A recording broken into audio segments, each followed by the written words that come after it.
Olá pessoal, tudo bem? Eu sou J. Ferreira, sou agente comunitário de saúde, com graduação pela UNITA. Estamos aqui para tratar com vocês, conversar com vocês sobre ansiedade em idosos, em pessoas idosas. Como é que essa ansiedade ela se manifesta, como é que ela aparece, quais são os sintomas de ansiedade em idosos, quais são os fatores de risco para a ansiedade em pessoas idosas e o tratamento para a ansiedade em pessoas idosas, em como é que ela se manifesta, como é que ela acontece, né? A ansiedade em idosos é um tema muito importante, né?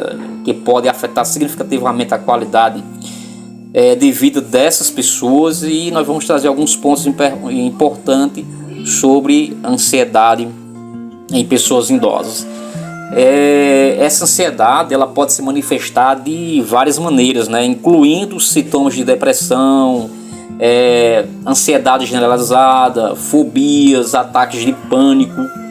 É comum que os idosos experimentem ansiedade devido a mudanças significativas de suas vidas, como a perda de um ente querido, o declínio da saúde ou isolamento social. A pessoa perde alguma estabilidade emocional, ou então fisicamente ela é afetada, né? Aparece um problema crônico como hipertensão, como diabetes, ou muitas vezes hanseníase, ou tuberculose, ou uma doença cardíaca, ou uma doença vascular. Isso afeta demais a pessoa idosa, porque reduz as suas caminhadas, reduz as suas visitas que ele costuma fazer aos amigos, e ele vai se isolando cada vez mais, acontecendo a questão do isolamento social, e isso afeta demais e desperta no idoso a ansiedade.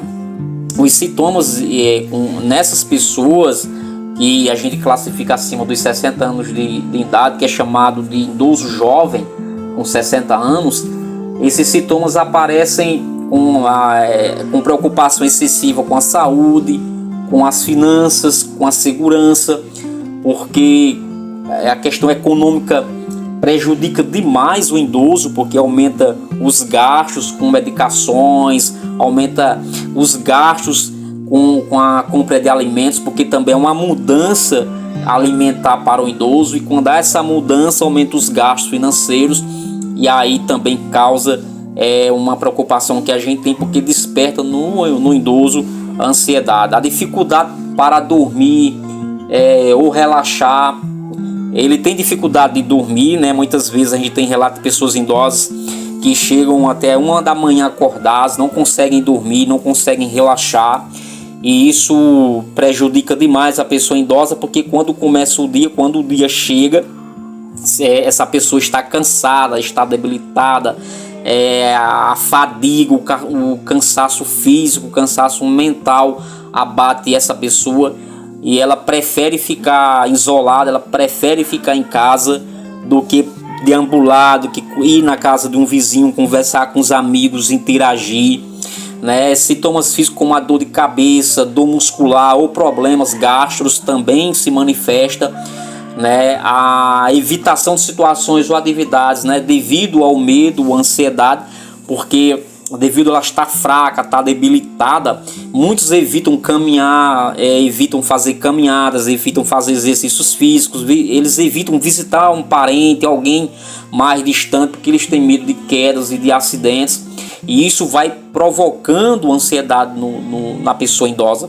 Esses fatores de risco para a ansiedade da pessoa idosa que se manifesta, eles incluem a história de depressão, né, ou ansiedade, porque idosos com históricos de depressão, ansiedade, eles têm mais chance de desenvolver ansiedade novamente, porque eles já têm um histórico, já tem algo anterior, já tem uma carga sobre os seus ombros, e para se manifestar a ansiedade novamente, dessa vez mais forte, isso pode acontecer, porque ele já tem um histórico, né? Outro ponto de fatores são doenças crônicas, né? As condições de saúde, como diabetes ou doenças cardíacas, elas aumentam o risco de despertar ansiedade em pessoas idosas. O fator do isolamento social, que eu acho que é muito mais agressivo do que propriamente as doenças crônicas, é o isolamento social, Porque a pessoa isolada, ela deixa de produzir conhecimento, ela deixa de transferir conhecimento, ela não consegue compartilhar.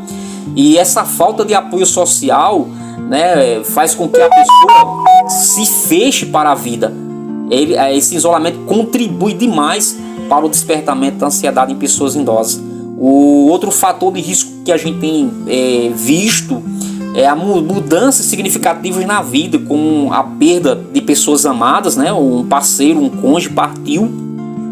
E aí vem a questão do isolamento. A pessoa já era isolada, fica cada vez mais isolada ainda, porque aquela pessoa que compartilhava da sua vida, do dia a dia, que estava ali, né?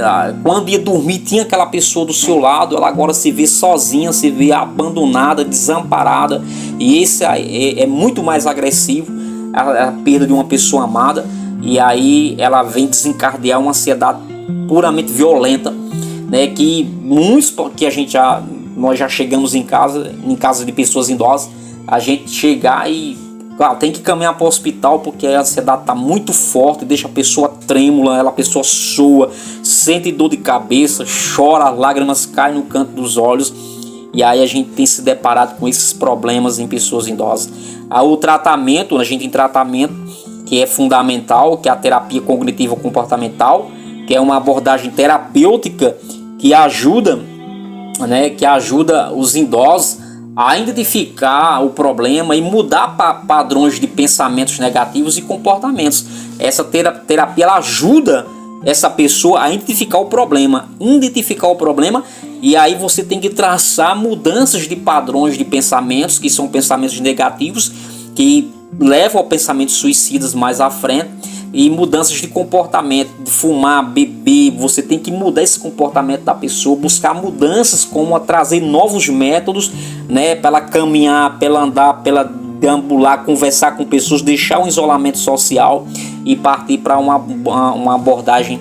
Você partir com uma abordagem diferente para essa pessoa, que são pessoas individuais e cada uma é do seu jeito. A gente estudar cada uma da sua maneira, tá ok?